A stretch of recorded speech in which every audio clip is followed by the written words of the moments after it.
Good evening, everybody, and thank you for joining us for our open budget forum. I guess it isn't open because it's on YouTube, but it's our budget forum for tonight. I'd like to just welcome and thank you all for joining us. My name is Angie Taylor, and I am the proud president of the Washoe County School District Board of Trustees. And on behalf of my fellow trustees and myself and the Washoe County School District, I want to thank you for joining us to learn more about the 2021-22 budget for the district and for tuning in to provide your input, your suggestions, and your feedback. We truly do value everyone's voice and want to offer a convenient and easy way for you to participate. We've enjoyed much success with our virtual forums in the past, and we look forward to receiving a lot of feedback on this from this event on tonight. Tonight we're coming to you from the admin boardroom, and this is being live streamed to our YouTube channel. And this recording will also be archived on our website for viewing by anyone at any time. So if someone missed it, or if you want to go back and re-listen to something, it will be right there. And most of our colleagues, most of our trustees are watching this event, this evening's virtual forum, along with you. And all of our trustees understand the importance of the district's budget and of your valuable input to that budget. So let's begin by having our panel introduce themselves. And I'm going to start with my colleague to my far right. Ellen, please start off for us, and we can go around the table. All right, thank you. My name is Ellen Minato. I represent District B. Andrew Cotto, I serve as the Vice President of the Board representing District C. Thank you very much. Superintendent Kristen McNeil. Thank you. Mark Mathers, Chief Financial Officer. Jeff Balzo, Budget Director. Thanks, and I'm Megan Downs from the Office of Communications, and I'll be serving as tonight's moderator. Thank you very much to everyone, and I will also add that Ella Manello, Trustee Manello, also serves as our clerk, who is our board secretary, and I am the representative from District E. So thank you, everyone. For our event tonight, we're going to have our CFO, our Chief Financial Officer, Mark Mathers, along with our Budget Director, Jeff Bazo, begin by sharing an overview of the 21-22 district budget, and then provide some highlights for all of us on federal grant funding and other things that will be of importance to us. And then after our presentation from Jeff and Mark, we're going to start our question and answer period of the forum. So Clerk Manetto, will you talk to us briefly about the question and answer period, which comes next?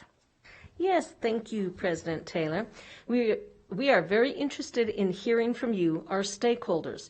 To submit your questions, please send us an email to questions@washoeschools.net. This email is displayed at the bottom of your screen. We have already received some questions from the community, and we are anxious for more of you to submit additional questions this evening. Please know that we will try to answer as many questions as we can, but we may not get to all the questions as we plan to conclude the virtual forum at 6:30 in order to be respectful of everyone's time. If we do run out of time and are not able to answer your question, we plan to follow up with you to answer your questions. Additionally, in an effort to answer as many questions as possible, we will group all questions together, all like questions together, as we have already seen some trends in the questions submitted in advance. And now I'll turn it over to our Superintendent McNeil. Thank you very much, Trustee Manetto. I would like to welcome you all here and joining us this evening for this important work and this very important evening. As you all know, the district budget impacts all of our students, our staff, and all of our family members. So hearing your questions and concerns is vitally important as we do this important work. In addition to our Chief Financial Officer, Mr. Mark Mathers, and our Budget Director, Mr. Jeff Bazo, we have many of our district's leadership team members who are in the audience this evening with us, and they will be able to help answer questions by providing more details. These leaders and their teams, I am so very, very proud to be their superintendent, as they have all worked very, very hard to get us where we are today. But make no mistake, our board, our leadership team, our district has a lot of work to do in the next several months. Thank you, Dr. McNeil. And again, thank you to all of you for tuning in. And now I will turn it over to our CFO, Mr. Mark Mathers. Thank you very much, President Taylor. Thank you for everyone for joining us. We will try to make this presentation comprehensive but crisp. Hopefully we will be done by 6 o'clock to get to your questions. So quickly, just going through our agenda for tonight. First, we'll cover a few facts about the district budget if you're not familiar with it, and kind of bring you up to speed about where the district is financially. And then I'll go into the new funding formula that will affect all school districts in Nevada beginning on July 1st. There's lots of questions about that, so we'll go into that very briefly. And then I'll turn it over to our new budget director, Jeff Bozzo, who will cover the tentative budget that was presented to our Board of Trustees last month. And he'll also talk about some recent board decisions related to English learners and gifted and talented that you may have read about. And then lastly, I'll wrap up to talk about the federal stimulus dollars the district will receive, of which, you know, it's a great sum. And we'll talk about how the public, students, families can play a role in the prioritization of that stimulus funding going forward. So with that, let me first talk a little bit about our district budget. For folks who've been around for a number of years, you might remember 5, 6 years ago, the district faced some real financial challenges. The district had an unbalanced budget where our expenses exceeded our revenues, and as a result, the district ate into its cash, its reserves, and that was, you know, quite concerning. But I wanted to, you know, share with everyone that the district has in fact turned the corner. We've had balanced budgets each of the last 2 fiscal years, and our tentative budget presented to our board was also balanced. So that's 3 straight years where we had a structurally balanced budget where revenues were at least equal to expenses. And that has also shown in terms of our actual results financially. So in the chart to the bottom right, you can see we were at kind of a peak of 60 million back in 2012 and then also in 2015. And then, as I said, we ate into our reserves and our fund balance went from 60 million all the way down to 42 million roughly 3 fiscal years ago. And now it's rebounded and we're at 52 million. So we've righted the fiscal ship. It was a painful process. President Taylor was here through all of it. Vice President Caudill and Clerk Minetto have been here the last few years to see it. Many painful decisions. There were many reductions of positions that had to happen. As you can see on the second bullet point, we actually cut or shifted cost of more than $60 million out of the general fund budget from fiscal years 17 through 19. So again, incredibly difficult times, but I'm happy to report, again, we have a balanced budget. We've had it now for 3 straight years. So that is good news.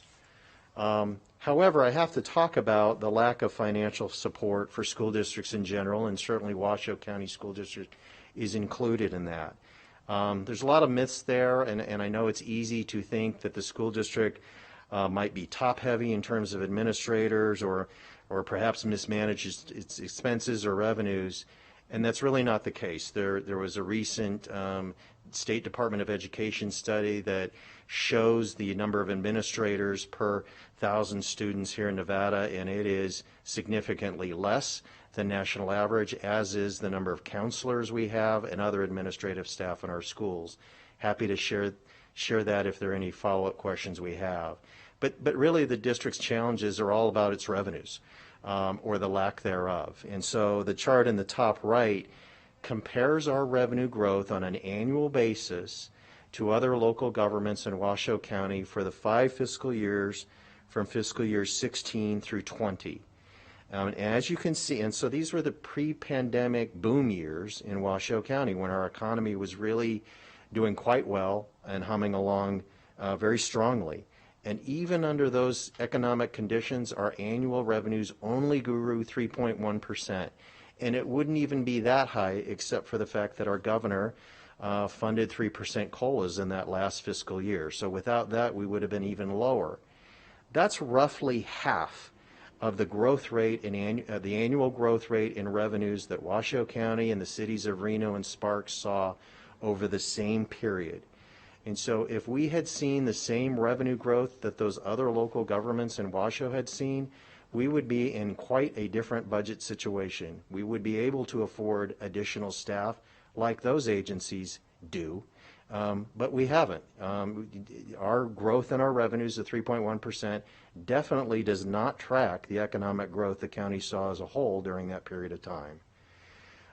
When we've talked before, for those who've attended past budget forums or budget workshops at the board, we know our per pupil revenue also has failed to, over time, track even inflation. So on an inflation-adjusted basis, our per pupil revenues have actually fallen. And so this is a revenue problem we faced over many decades, like many other school districts in Nevada. So I wanted to clarify that for those who wonder, or perhaps wondered in the past, why has the school district struggled? And really, it boils down to, again, our lack of revenues. So to drill down a little bit more, there's some myths out there, I think. There may be some misunderstandings. There may be some misstatements about our per pupil funding. So this chart tries to show you how much we receive per pupil. And so most of the folks, again, who have attended past budget workshops know we get roughly $6,000 per pupil from the state through the distributive school account. On top of that, we are able to keep some, but not all, of local school revenues that are generated in Washoe County, and that amounts to about $1,500 per pupil in the general fund. So in total, in the general fund, we receive and spend roughly $7,500 per student. To be fair, we also receive additional funding for our at-risk populations. So this would be our special education students, students that qualify for free and reduced lunch, English learners, and so forth. And that funding comes to us in special revenue funds outside the general fund, so it's restricted to those students. It doesn't go to every student in the district, but that does amount to about $2,100 per pupil when you take those total special revenue fund revenues and divide it by all students. But again, not all students get that money. But you'll see a number oftentimes where Nevada and Washoe School District receive roughly $9,600 per pupil, and that's how that's derived. So again, in the general fund, all students, as part of base funding for every student, we receive roughly $7,500 per student, and then when you add those other revenues for those special populations, it averages to $9,600. It is not $11,833, and I've seen some information along those lines recently, and that does come from our financial statements, but that includes, as you can see in the bottom right, a number of accounting adjustments, the value of our fixed assets that really has nothing to do with our operating revenues. So I wanted to clarify that for you all.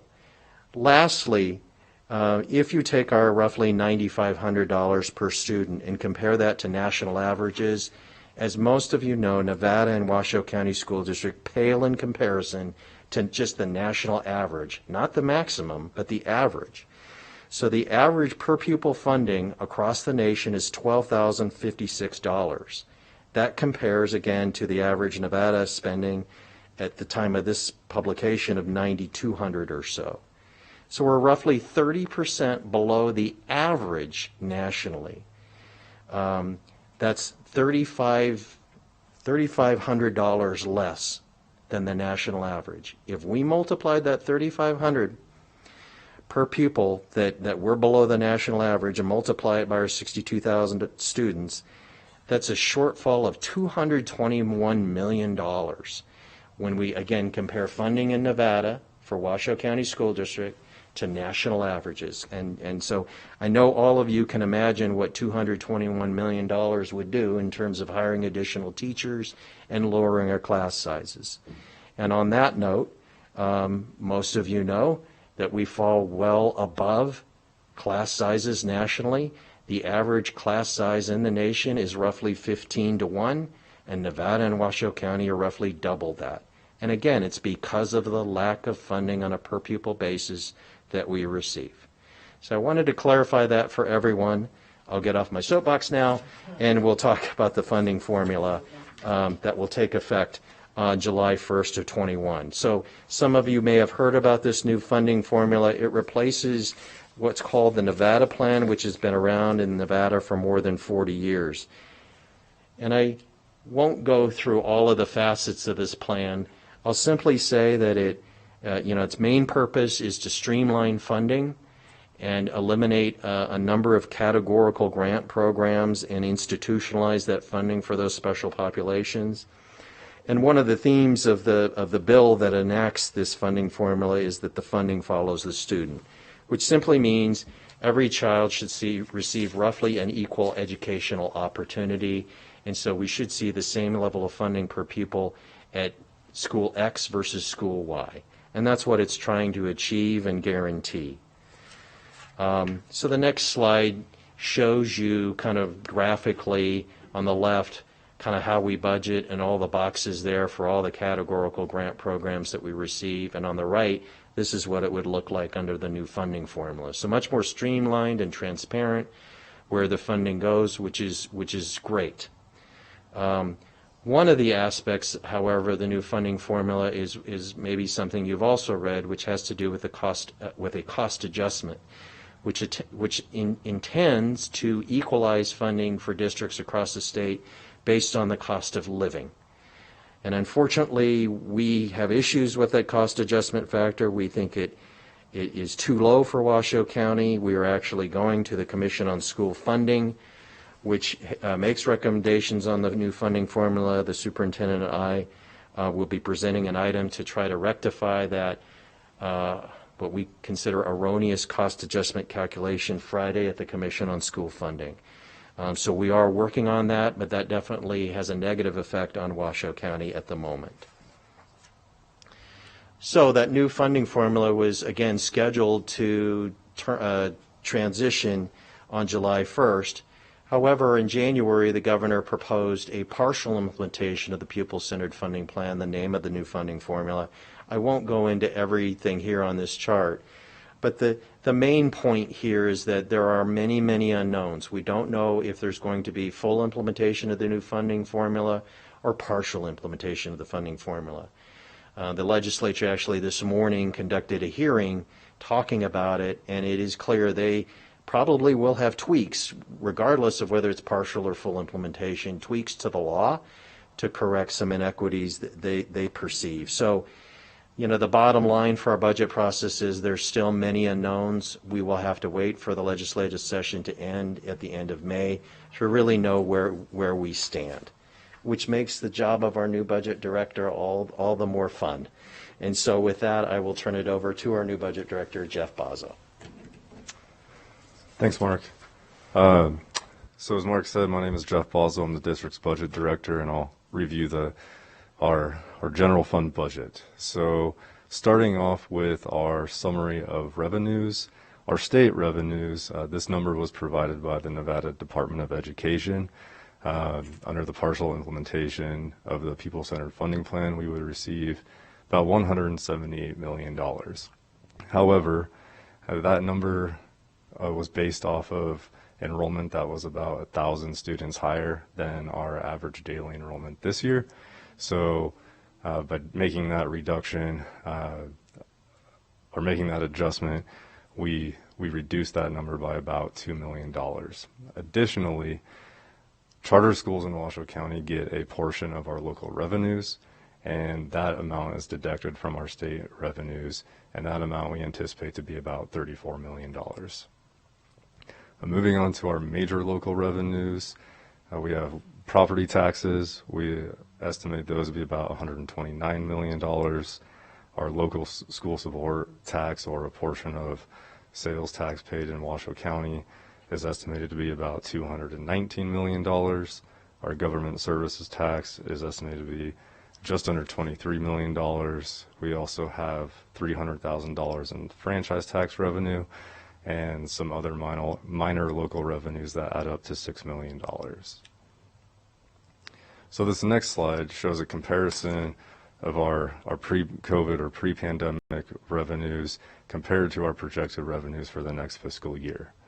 So as you can see in the local sources, we're seeing a slight increase of about $1.3 million. Now moving on to our state sources, the first row, the DSA, or as Mark mentioned earlier, our distributive school account, we're seeing an anticipated increase of about $1.8 million there. The next line, CSR, that stands for class size reduction. That's a state program where the state provides additional teacher allocations to maintain low class sizes in first, second, and third grade, with ratios of 17 students to one teacher in first and second grade, and 20 students to one teacher in third grade. Under the governor's proposed budget, the class size reduction funding has been reduced by more than half. So here we've shown the impact of that to our budget, where we have 50% of that revenue is reduced for a loss of about $9.75 million. The next row are categorical grants that are now in base funding or general fund, like a Read by Grade 3 or social workers, and that's a change under the people-centered funding plan. So overall, state revenues, we're seeing a reduction of about $7.9 million. Overall, our total sources, again, pre-pandemic to our projected FY22 revenues, are down about $6.7 million. So moving on to our summary of revenues and expenses, as you can see, in the FY22 tentative budget column, our total revenues equal our total expenditures and other uses, so transfers to other funds, and our contingency budget for a structurally balanced budget. So our general fund budget includes several things. First, we took existing levels of staffing and adjusted our school allocations for enrollment, which is an annual process. We also have our known salary and benefit increases included in that budget, so annual employee step increases and a PERS rate increase. And we also include any known contract increases or inflationary adjustments that we need to make. Additionally, our departments work very hard to identify savings of approximately $1.5 million. A portion of that was vacant positions that were deleted, and departments also reviewed their non-personnel budgets line by line to identify historical savings. We're also continuing the former categorical grant programs like Read by Grade 3 or social workers I mentioned earlier, and that's about $10.6 million of the general fund budget. Then, as we saw, class size reduction funding has been proposed to be cut in half. So this budget includes half of our class size reduction program being shifted to stimulus funding in the amount of $10 million. So a summary here of how we achieved a structurally balanced general fund budget. Again, from a few slides ago, our total sources or revenues decreased by about $6.7 million. We're also looking at reduced special ed revenue, and other changes to the budget resulted in an increase of $2.34 million in expenses. So our net deficit before shifting class size reduction, or half of the class size reduction program, over to stimulus funding was $10 million. So when we shifted that $10 million to stimulus funding, that's how we achieved the balanced tentative budget.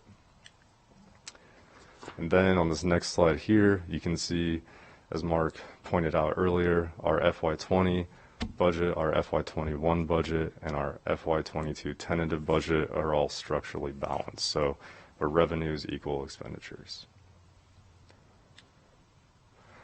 We'll next talk about some recent board decisions about the English learners and gifted and talented programming. So English learners, the board approved a new instructional model that emphasizes the use of English learner site facilitators. They work with every teacher on EL instructional methods instead of just pull-out programs for EL students. Schools have had the opportunity to opt into the model that has proven successful in prior years.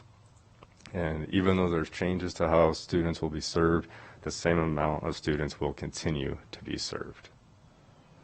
For our gifted and talented program, there were some reductions made to the gifted and talented administrative staff and some management positions.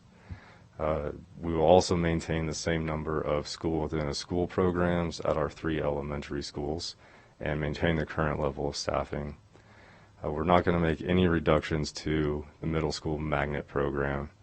And for the Gifted and Talented Hug High School Institute, we'll evaluate the phase out of the program next winter. Overall, Washoe County School District provides $7 million of general fund support to both the EL and GT programs, in addition to state-weighted funding. And I'll hand it back over to Mark Mathers for stimulus funding. Great, thanks, Jeff. So that recaps kind of our general fund budget situation. In addition to those general fund dollars, we know, and you know, there have been several laws passed by the federal government to provide stimulus funding for all governments, state, local, school districts, et cetera. And so this slide summarizes that funding that goes back to the CARES Act all the way back last year in March of 2020. Since then, we've had 2 major stimulus bills passed and signed. The first late December by President Trump, and then more recently the $1.9 trillion American Rescue Plan last month. For the sake of time, I won't go into all of those, but and all the details. But Washoe County School District expects to receive more than $110 million of stimulus funding between those last 2 stimulus acts. We can use that money over the next 2 to 3 fiscal years, so it's here for a while, but it is temporary funding. It is meant to address learning loss suffered by our students, and we'll do that through academic recovery programming and enhanced summer school programming. Certainly social and mental health supports are another important priority.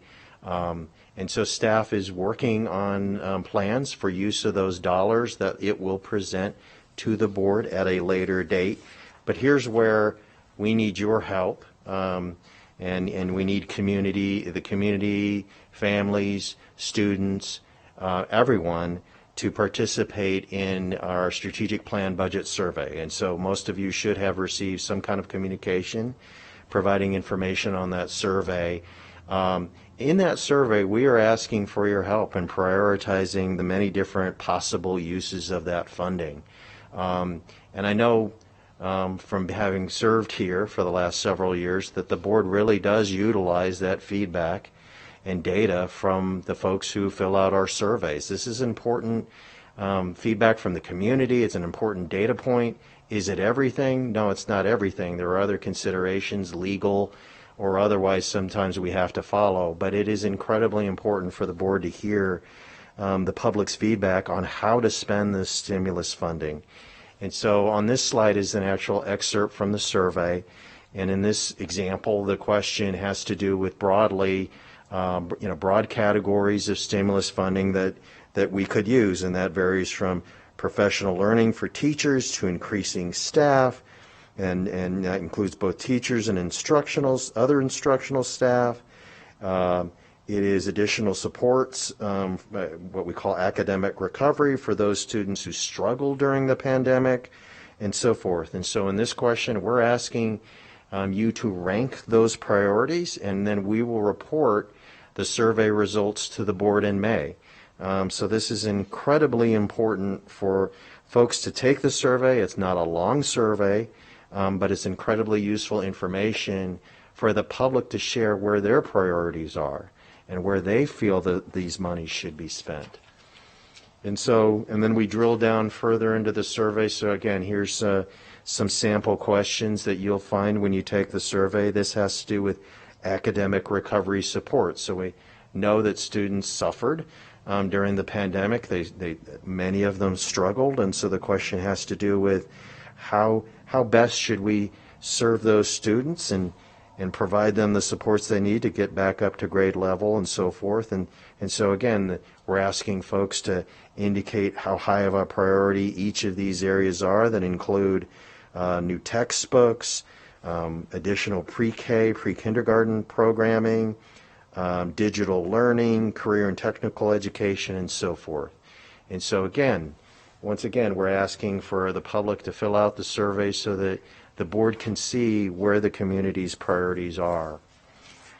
And then just one last example. This has to do with strategies we might employ to recruit, develop, and retain our staff. And this is a key issue for Washoe County School District, as well as other school districts, really. But how do we recruit and retain the best teachers for the school district? What can we do to most effectively do that? And again, we're asking for students' responses here, families, the general public, the general community. So to kind of recap then and end our program and get to our questions and answer from you. The survey opened last week. Again, hopefully you saw that information in your email inbox, but the survey opened April 2nd. It will close on April 23rd. So we're kind of in the early stages, plenty of time to fill out the survey. This slide provides a link to that survey if you didn't receive an email. We really do need your input. I know the board really takes this to heart. It is a serious discussion they will have when we present it in May, those results. And then after that public discussion and presentation of survey results, we'll come back to the board with what we call, quote unquote, our final budget, but we know it's probably not final since the legislature is still meeting.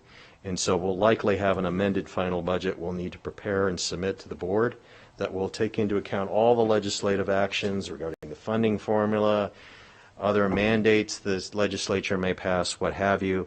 We'll bring that to the board on June 22nd. All of our budget presentations to the board, we invite the public to comment. Again, look at materials we post online and provide that feedback to the board. And then this slide just again recaps that budget timeline that we just went through. So that concludes this presentation a little bit after 6 o'clock. I think it's now question and answer time, right? Great. Thank you, Mark and Jeff, for your wonderful presentation. As mentioned previously, we've already received some questions online and invite others to submit your questions. And again, that's at questions@washoeschools.net. So let's get started, and we'll get to as many of them as we can tonight. The first one was an email submitted earlier to that inbox, and the question is, it strikes me when I find out teachers are having to come out of pocket on supplies that are needed for the classroom. What are we doing to address this situation? Why haven't we calculated the average cost across the board and distributed or funded this back to teachers who work very hard to help educate our country's future leaders? Thank you. Thank you very much, Megan. And this really is, this has been an issue. When I was a classroom teacher, you spend a lot of your paycheck on classroom supplies, and that's not that's not what we want our teachers to be able to do. And so there actually was funding for supplies, and unfortunately, because of the budget situation at the state level, with what we are in now in the COVID pandemic, that had to be reduced and it was eliminated. We do know that there is a bill in the legislature, and we have our deputy superintendent here who's going to be able to talk a little bit more about that as well.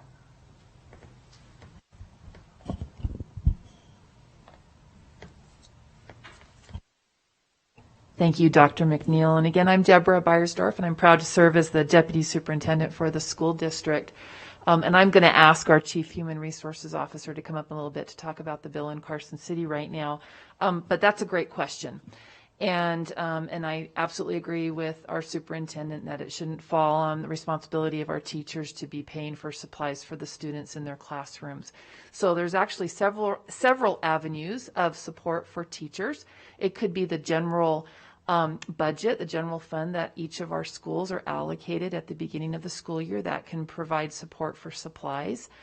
We also have a wonderful partnership with the Education Alliance and our teacher warehouse, and that those supplies that are are gifted to us, to the school district, come from many of our business partners in our community. And then also our schools that receive grant funding, such as Title I funding, can also use those funds as well to provide the needed supplies for our classrooms. Sometimes our teachers do want to spruce up or jazz up their classrooms with something that makes that classroom unique. And may choose to find things online or in stores or that to bring into their classrooms. But there is very much so support available for our teachers to make sure that our kids have the materials that they need to be successful in our classrooms. So I'm going to invite up our Chief Human Resources Officer, Emily Ellison. Thank you, Debbie. I'll just add that we were so grateful to the Nevada Legislature during the 2017 session for adding some funding to make reimbursements available for educators. Unfortunately, during the special session, amidst the pandemic, that funding was reduced, but Senate Bill 27 contemplates the reinstatement of that funding. And while we may have some questions around the language and kind of what it would look like from an operational perspective, I know our Director of Government Affairs and I have been working closely to get those questions answered, but we are very, very supportive of additional funding for teachers for some of those discretionary things that Deputy Superintendent Beiersdorf talked about. Thank you. Great. Thank you all for that answer.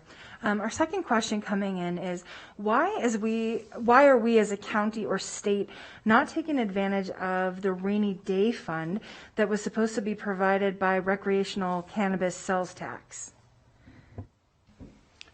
Great. So this is Mark Mathers. I'll go ahead and answer that.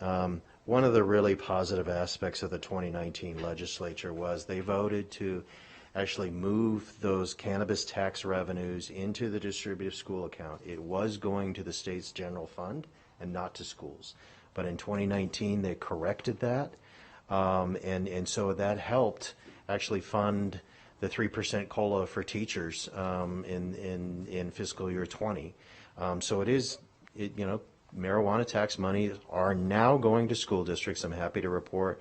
And it did make a difference, and I'm happy to see maybe oddly, maybe not so oddly, that marijuana tax revenues continue to increase.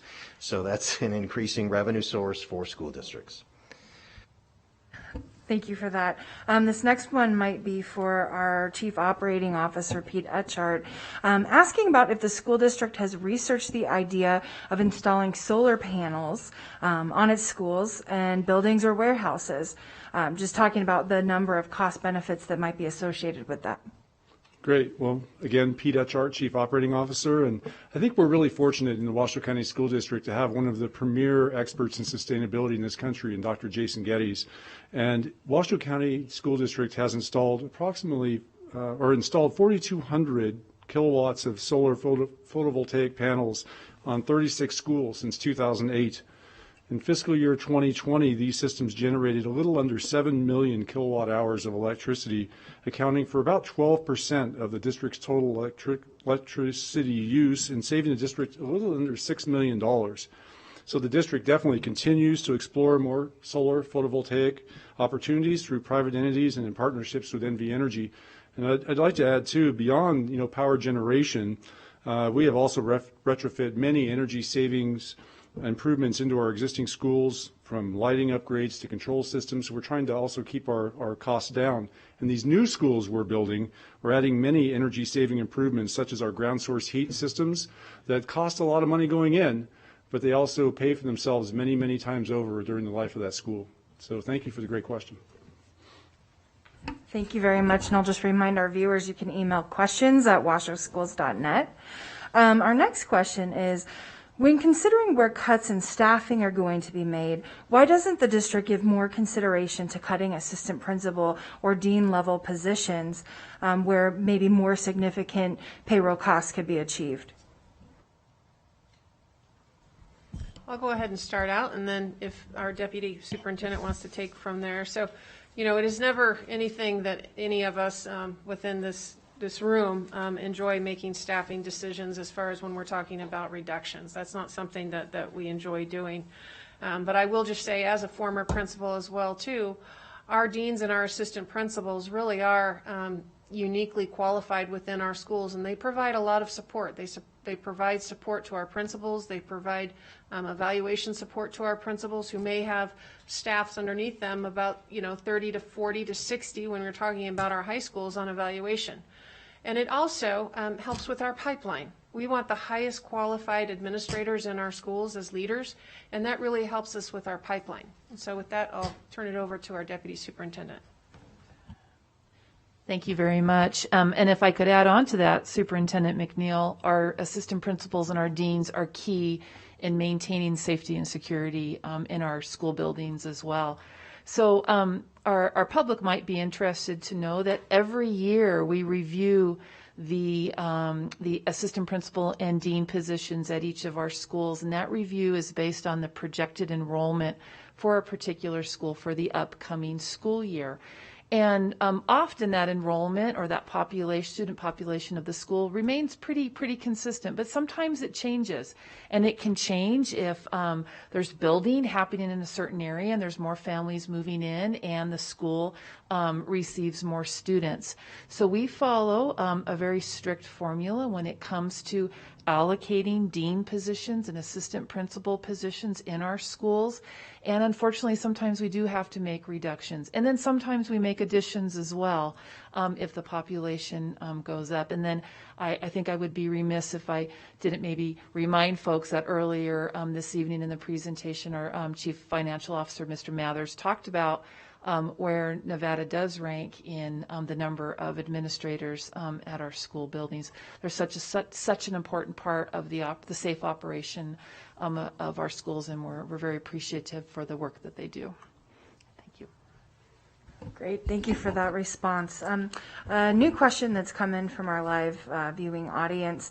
This one is just asking for clarification around the first round of funding under the Trump administration.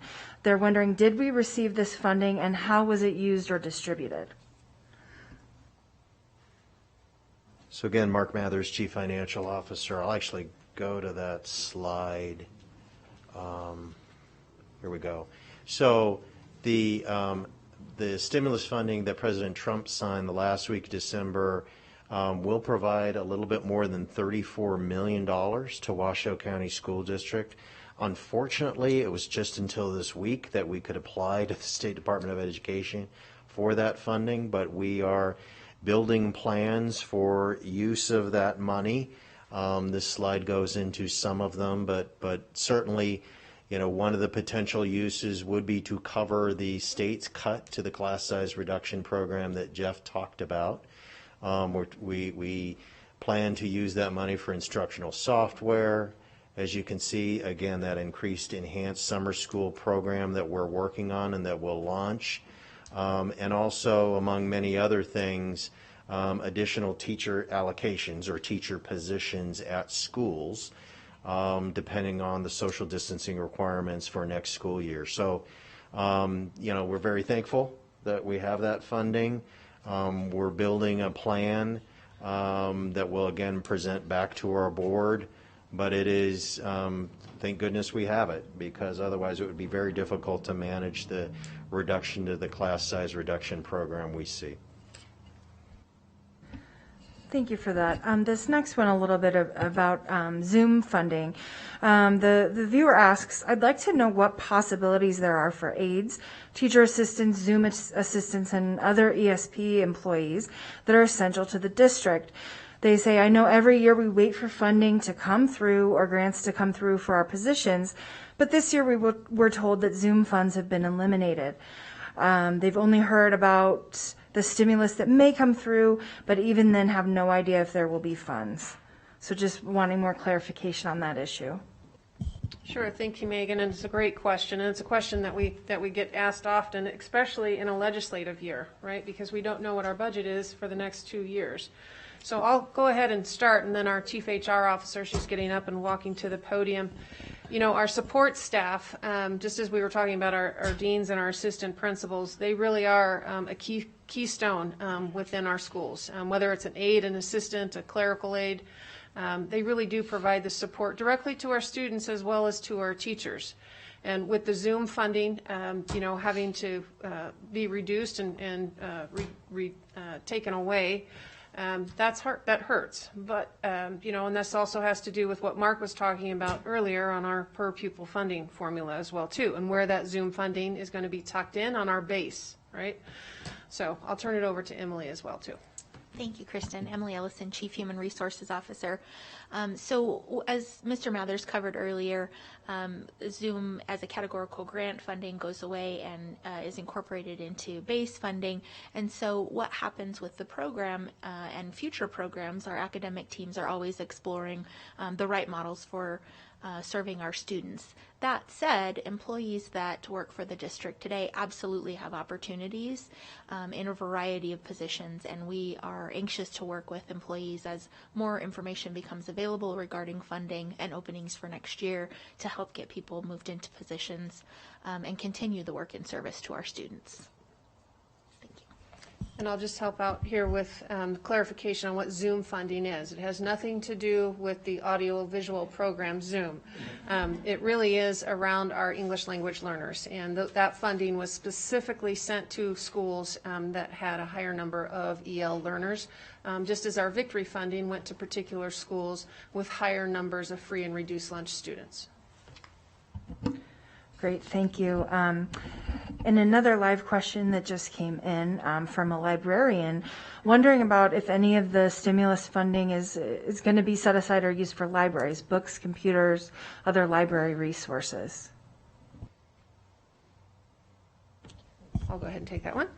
So, and that's one of the reasons why this survey is so important that Mark was talking about. We really want to hear from our staff. We want to hear from our students. We want to hear from our community as well, too. And so, libraries are so important. I was doing a couple of years ago, I was shadowing our librarians. And if you've ever been a librarian, my sister is actually a retired librarian. They are some of the hardest working people I've ever known. And don't ever get into a trivia quiz with a librarian because you will be on that losing end. But that being said, we really want to get that feedback to see what our survey respondents say around the funds for that. But we do know that libraries are very, very critically important, as well as the technology within the library. It's not the library that we had 30 years ago. And I was in a school the other day where the librarian, she was fantastic, over at Catherine Dunn, and she raised over $6,000 worth of grant fundings to recirculate, to get older books out and to get new books into that library for those students. And it was a beautiful thing to see that. Wonderful, thank you. The next question is about the hiring of teachers. What are our plans for hiring more teachers to address overcrowding and teacher retention issues? Will the district recruit and hire more teachers to ensure that students are taught by certified teachers and not long-term substitutes? I'll just jump right in. Emily Ellison, Chief Human Resources Officer. We know that this is a challenge nationwide. There are fewer people entering the profession each year, and so as the pool gets smaller, the recruiting pool gets smaller, this is an issue that districts across the country are facing. I'm super proud of the work of my team, though. Every year for the last 6 years, we have decreased the number of vacancies that we've had on the first day. And so we will continue to work to decrease that number each year and to make sure that we have a certified classroom and a highly qualified teacher in every classroom. That said, there are traditional recruiting strategies that we employ. We are figuring out what recruiting in a pandemic or post-pandemic world looks like. But then also we have a really, really strong belief in grow your own programs, and we've had tremendous success with helping our employees who may be working with us as paraprofessionals in the classroom or in other roles in the district transition into certified teaching roles, either through our alternative route to licensure program, through some scholarship opportunities that we have available, and other initiatives. We believe it starts in high school, and so we have a CTE program focused on education and training, and so we're hoping that over time, as a community, we can really help people to understand all of the types of positions that we have available in the district and the ways that that individuals can get into the classroom and really serve our students. So we hope to continue to drive those first day vacancies down year over year. Thank you. Thank you, Emily. A new question coming in regarding allocations. They're wondering when these additional funds will go to allocations if they do. The school that this individual works at has lost 6 allocations this year alone, 5 certified and 1 AP. How will the allocations be given? Jeff Balzo, Budget Director.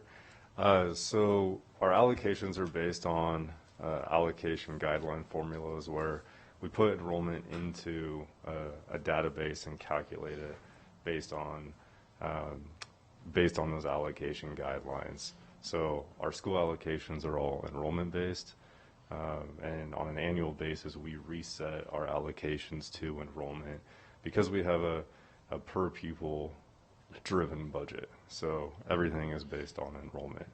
But as we develop plans for our stimulus funding, we'll, as you can see, the additional teacher allocations are in there, and we'll, as we again get feedback from the community and develop a plan, we'll start looking at that.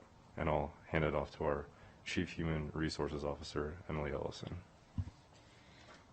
I think Jeff did a great job of explaining the allocation process. I would only offer 2 clarifications. I know when I first joined the district, I had absolutely no idea what an allocation was. And so allocations are positions. And so when someone talks about 6 allocations being reduced, that means that the enrollment at that school has decreased to a point where we would need to move 6 of those positions to another school for that enrollment rebalancing. The only other thing that I would add, and this actually just came up today, I received a question about the overage process, and so that's this process that we're describing, this rebalancing of allocations. And the question was along the lines of, will schools be getting allocations back in the middle of this overage process? We don't anticipate that because obviously there are grant applications to be completed and awards to be made and all of that. But if positions are restored, employees are covered by our collective bargaining agreements, and we would go through the processes in those agreements to determine if employees have the opportunity to return to their positions and what that would look like. Thank you. Wonderful, thank you. The next question probably best for our Chief Technology Officer, Chris Turner. Does the district have a plan to get one-to-one technology in alignment with their 21st century learning mission? Thank you. Chris Turner, Chief Information Officer. We recognize that building 21st century skill capacity in our students is critically important, considering that our future graduates will require collaboration, communication, and problem-solving skills as they enter college and also as they consider their future careers. But in a decision that was made in collaboration with the academics department and was ratified at the February 9th board meeting, with their approval of our strategic technology plan, the Washoe County School District has chosen to pursue a technology-rich plan rather than a one-to-one environment. So future purchasing decisions need to meet our sustainability goals, and school tech-rich computer inventories means that our computer goals will be 80% of building's enrollment, or 8 devices for every 10 students. Thank you very much. Okay, so we'll move on to some questions we've been asked about the assessments. So the next question is, how much money and time will need to be spent on assessments to satisfy federal ESSA guidelines within the recovery funding? So I'll go ahead and get started, and then I'll either ask our Chief Academic Officer or our Deputy Superintendent. So within ESSER and ESSA, as far as assessments, we're actually in the midst of looking at a balanced assessment system. We know the board has heard, I have heard, our team has heard about the amount of testing within our schools. But there is a purpose as well for testing to make sure that we understand the progress of each one of our students. And so within the federal funding that we're looking at, it's not that we are going to be using that for any additional assessments, but what we're looking at is a remolding of what that assessment system. And that also goes into our professional learning communities initiative as well too, because we want our schools, and they've been doing a great job around our PLCs, professional learning communities, and that's, you know, our Dr. Parks, our Chief Academic Officer, that's one of his crown jewel initiatives around PLCs. And so I'm going to have him talk a little bit around the tie between assessments, our balanced assessment system, and professional learning communities. Yes, thank you for the question, and thank you for lead into that, Dr. McNeil. So with our professional learning communities, what we are really focused on is evidence of student learning. A lot of our assessments in the past we've looked at as kind of in-game meeting compliance and making sure at the end of the year that our students are learning.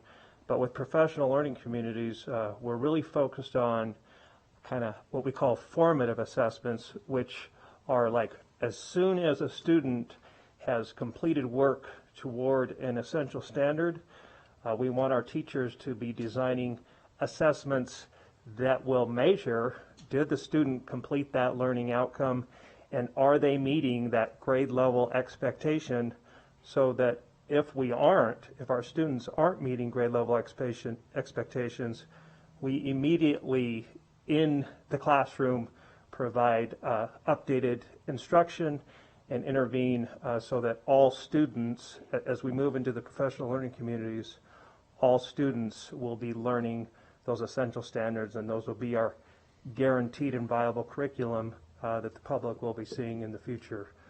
So that's kind of where we're headed. We really want our assessments to mean student learning outcomes in real time. Thank you, Dr. Parks. We probably have time for about one more question, just to be respectful of the time and stick to our hour time frame here. This is about, budgeting for older schools. The question is about, will the district do more with the budget for older schools, or what is it doing now? With the schools that have gone up recently, they have a lot of bells and whistles, but they want to know more about what's being done for schools that need some of those repairs. Thank you. Hi, again, Pete Etchart, Chief Operating Officer. I can tell you that back in 2016, when the WC1 initiative went in front of the public, there was really two main components of that. One was obviously new schools to deal with overcrowding.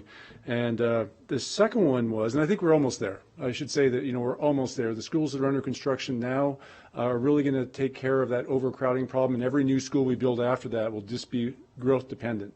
The other main component of WC1 was really in that critical repair needs for our older schools. And we had a huge issue, and we took that to the community to make sure they were aware of that. That's what we're trying to catch up on now. And that can mean anything from paving a parking lot to replacing an entire school like we're doing at O'Brien Middle School right now. So our main focus going forward is really going to be focusing on those older schools and making sure that we try our best to make sure that every student has the same classroom experience, whether you're going to an older school or a new school. It's going to take time. We said that from the get-go, but that is our goal, is to make sure that all of our schools get that attention they need. Thank you. Thank you very much. It's time for our event to conclude, so I'd like to thank everyone who joined us this evening by watching, participating, sending in your questions and feedback. We'll now have some parting words from our Board of Trustees Vice President Andrew Cotto. Thank you. On behalf of my fellow trustees and the Washoe County School District staff, I want to thank you for participating in our virtual budget forum this evening. The budget is of the utmost importance to us, and your thoughts, feedback, and input is critically important. As trustees, we have the responsibility of oversight of the district's budget, and we recognize the importance of this stewardship and responsibility. As a reminder, our strategic plan and budget survey is still open. We would like everyone, as many people as possible, to fill out the survey, and we encourage you to take these 10 minutes to provide us with your thoughts. The survey is open until Friday, April 23rd, and can be accessed on our school district homepage, washoeschools.net. I appreciate those of you that have taken the time to join us and make this a priority. As mentioned earlier, for those questions that weren't answered or we weren't able to get to in our allotted time, we will follow up with you and answer your questions.